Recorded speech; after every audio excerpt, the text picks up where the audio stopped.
Stove on பண்ணி cooker வச்சுக்கோங்க. Cooker காஞ்சதும் அதில் வந்து நம்ம ஒரு 25லேருந்து 30 ml ஆயில் சேர்த்துக்கலாம். இப்போ நீங்கள் பார்க்கக்கூடிய மசாலாவை பாஸ் பண்ணி பார்த்துக்கோங்க. இது எல்லாத்தையுமே வந்து சேர்த்துக்கோங்க.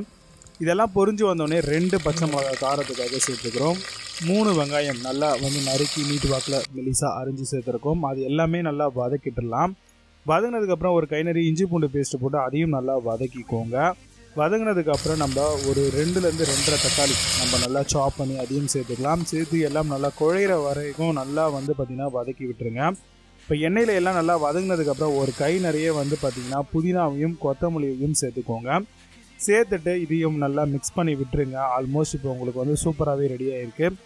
இந்த டைமில் 1 ஸ்பூன் அளவுக்கு நம்ம தனி மிளகாய்த்தூள், 1 ஸ்பூன் அளவுக்கு கரம் மசாலா, கூடவே வந்து ஒரு 3/4 ஸ்பூன் அளவுக்கு நம்ம தனியா பவுடர், 1 ஸ்பூன் அளவுக்கு பிரியாணி மசாலா, தேவையான அளவுக்கு கல் உப்போ இல்லை சால்ட் உப்போ எது உங்ககிட்ட இருக்கோ அதுக்கேற்ற மாதிரி சேர்த்துக்கோங்க.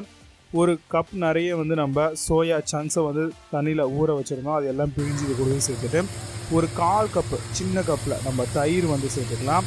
சேர்த்துட்டு இது எல்லாத்தையுமே வந்து நல்லா மிக்ஸ் பண்ணி விடுங்க. நல்லா மசாலா கோட்டாக்கி வேகட்டும். இப்போ கொஞ்சோண்டு ஒரு 1/2 ஸ்பூன் இல்லைனா ஒரு 1/2 டம்ளர் அளவுக்கு தண்ணி ஊற்றிக்கோங்க. ஊற்றிட்டு இப்போ வந்து பார்த்திங்க அப்படின்னா பாஸ்மதி அரிசி நீங்கள் 1 டம்ளர் எடுத்திங்கன்னா 1.5 டம்ளர் தண்ணி அப்படின்ற கான்செப்டில் நீங்கள் தண்ணி ஃபுல்லாக ஊற்றிக்கோங்க. இப்போ நம்ம பாஸ்மதி ரைஸை வந்து நல்லா வந்து ஊற வச்சுருந்தோம் ஒரு 20 நிமிஷம். இப்போ அதையும் வந்து சேர்த்துக்கலாம். சேர்த்துட்டு நல்லா வந்து பார்த்திங்க அப்படின்னா மிக்ஸ் பண்ணி விட்டுருங்க. இப்போ ஒரு 1/2 லெமனை வந்து நல்லா பிழிஞ்சு விட்டுருங்க. மேலே பிழிஞ்சதுக்கப்புறம் நல்லா கொதி வந்த உடனே இந்த டைமில் வந்து நம்ம குக்கர் மூடியை வச்சு நம்ம விசில் போட ரெடியாகிடலாம். இப்போ நம்ம விசிலை பொறுத்த வரைக்கும் வந்து பார்த்திங்கன்னா பாஸ்மதி ரைஸ் நல்லா ஊறி இருந்தது அப்படின்னா உங்களுக்கு வந்து 2 விசில் அப்படிங்கிறதே போதுமானதாக இருக்கும். இப்போ நல்லா உங்களுக்கு விசில் வந்து வந்துருச்சு.